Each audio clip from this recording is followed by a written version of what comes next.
fight. So what did you know about it before you joined this organization?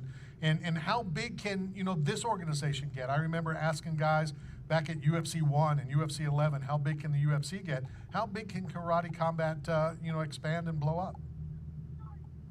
So I love the UFC. I love MMA. Some of the fights are just incredible. But even the best MMA fight, the best UFC fight of the year, is only half the speed of this Karate Combat. Wrestling and Jiu-Jitsu makes MMA boring. As much as I love wrestling and I love Jiu-Jitsu, it is the boring part of every match.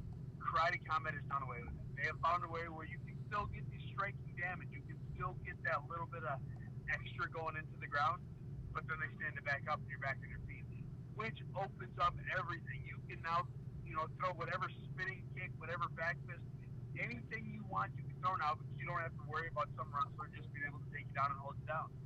And the sport has no ceiling. As soon as more people watch what's going on with this, they will fall in love with it just like I did. I agree with you 100%. And, that's what I was telling, somebody earlier in the week, and we talked about it briefly with Power Slap. It's the same thing. People were dead against it. Go watch it.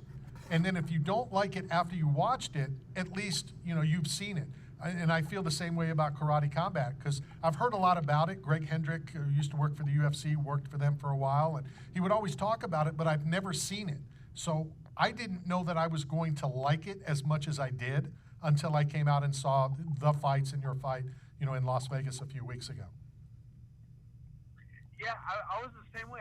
Raymond Daniels was the first Karate Combat card I watched. It was back in April or May, and I just he's a buddy of mine. I saw he was fighting. All right, I'll tune in and watch. And it just had me hooked. Every match was just, it was fast paced. It was going. There was action from bell to bell. I just loved it. And so immediately I started tweeting about it. I started posting on Instagram, liking everything, following everything to do with it, just trying to catch Karate Combat's attention. And once I did, they reached out to me, and we put together a contract, we put together a title run. And I've been just tickled pink with the organization since I first saw it. So two questions to follow